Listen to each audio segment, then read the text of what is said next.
Hey guys, my name is Mutheki, and I'd like to thank you all so much for joining me today. Most importantly, I'd like us all to thank God for enabling each and every one of us to be here today. I will always sensitize you in every video I do that life is not a guarantee. And so always take it as a blessing. Take it as a gift when you have the opportunity to wake up and see a new day. This is because there are many people who would have loved to have done so, but unfortunately did not get the opportunity. And so always be quick to give thanks to God for the gift which is called today. Well guys, as usual, I'll leave my social media details right on the screen there. And so if you'd like to reach out to me, could be a topic suggestion you have, could be a concern, could be anything you'd like us to talk about. Feel free to chat me up on my social media pages and also my email address, and I'll try my very best to revert to each and every one of you. If you have not subscribed to the channel, what are you waiting for, my friend? Press the subscription button and do not forget the notification bell so that you're always alerted when we post a new video, which by the grace of God is each and every Sunday. Well guys, in last week's video we talked about peace.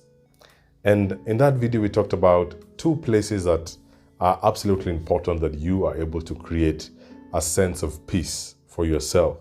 And the first was where you live, your mind. This is where you live every day. So this was the first place. And the second place we called was your home. You know, that environment that which you go to, you retire to each and every day, where you need to be re-energized and sent back to this challenging world that we live in. And a lot of you reached out to me and told me, okay, Daniel, thank you very much. That was a lovely video. But could we kindly also talk about how can we create or how can we make spaces of peace within our lives? And so in today's video, we're going to talk about the how, because it's absolutely important for us to understand what we need to do, the things we need to bring into our lives so that we can have as much peace as possible. And we're going to start with the peace of mind. And one thing I came across that I know a lot of you know is a serenity prayer. Now, the serenity prayer is quite simple, but if you can actualize it to the T, then you're halfway to getting peace of mind. And this prayer says, God, grant me the serenity to accept the things I cannot change, the courage to change the things I can, and the wisdom to know the difference. And a lot of times we battle in life trying to control everything. You know, my mom always tells me that we are not the controllers of the universe. You cannot control the universe. There are things, there are episodes, there are situations that are completely out of your control. And a lot of times we have not got the understanding of this. And so we try and control everything around us. We try and manipulate every outcome around us. And this serenity prayer says that God grant me that knowledge of the things that I cannot change. Once that is clear to you, I'm telling you, you're halfway through a lot of your problems. You know, a lot of times when I'm faced by something, I ask myself two questions. One, do I have control over it? If I do have control over it, then I move to the next question. What can I do to change it? And thirdly, then I implement. And so that is what this serenity prayer does for me with relation to peace of mind. A situation comes, I say the serenity prayer, and I move on to the next step. So add this onto your daily self-talk, okay? When you talk to yourself, always mention this prayer, that God will grant you the wisdom to know the difference between the things you cannot control and the things that you can change. The second thing you need to do is you cannot afford to dwell in the past. The past already happened. Whatever it is you went through has happened. You cannot go back. You know, they say crying over spilled milk. You cannot go and get that milk back. And a lot of us have wasted months, have wasted years, have wasted beautiful opportunities because we are a prisoner of our past. We have allowed our past to define who we are. We have allowed our pasts to speak louder than our potential future. And so now I want to tell you that you must make a choice not to be a slave of the past, but to be a student of the past. Whatever it is that happened to you, you can choose to learn from it, or you can choose to be defined by it.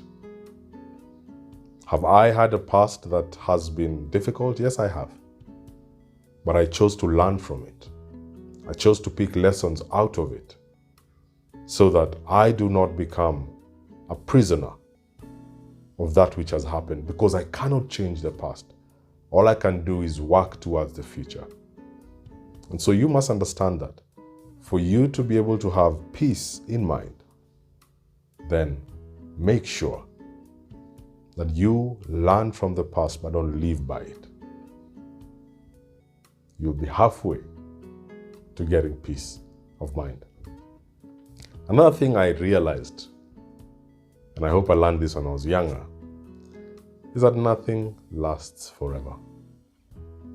The statement, "this too shall pass," that has given me so much comfort. When I came to understand that, my life has been different. Let me ask you, can you remember the big issue you went through on 10th of September 2007? Do you remember what you went through 10 years ago? Do you remember the sleepless nights you had 15 years ago? Do you remember the biggest challenge you had 10 years, 15, 20? You see, then it looked as though it was the end of the world for you. It looked as though you are done. It looked as though this is it. I cannot get out of this. But I'm telling you, the sun set and the sun rose again. Days became weeks, weeks became months, and months became years. And it passed. Treat your life as seasons. And seasons come and go. It could be in a difficult one. It will not last. It will come and pass. Whatever it is that gave you sleepless nights a month ago will come and pass. Whatever it is right now that is giving you sleepless nights, it will pass. And so if you also have that in mind, then you are able to live a life of peace. That is absolutely important. Because remember in last week's video we said, you live in your mind. And this is the place that you must make sure you invest highly in. Being in the month of May, this is Mental Wellness Awareness Month. And so ensuring that your faculty, your state of mind is at peace is absolutely important as a start of a successful life. And so those things we've talked about, you must put in practice. Day in, day out. The Serenity Prayer will help you understand the things that should stress you and the things that should not. Anything out of your control, leave it. It's like trying to mop dry the ocean. You look mad. So things that are outside of your control, leave them alone. Okay? Do not dwell in the past. The past came and the past is gone. It has already robbed you of peace. It has robbed you of sleepless nights. It has robbed you. You've cried over it. And so choose to learn from it. Don't dwell in it. Okay? And let your life be lessons. And so in next week's video, we'll continue on the things that we must do to ensure that we have peace in our lives. Next week, we'll talk about peace at home, peace in our relationships, peace in our places of work. The things you must do to ensure that this is attainable. And so guys, I'd like to say thank you so much for joining me as usual. Until next time, may the Lord bless you, may He keep you, May He shine His face upon you and be gracious to you. Take care, guys, and God bless.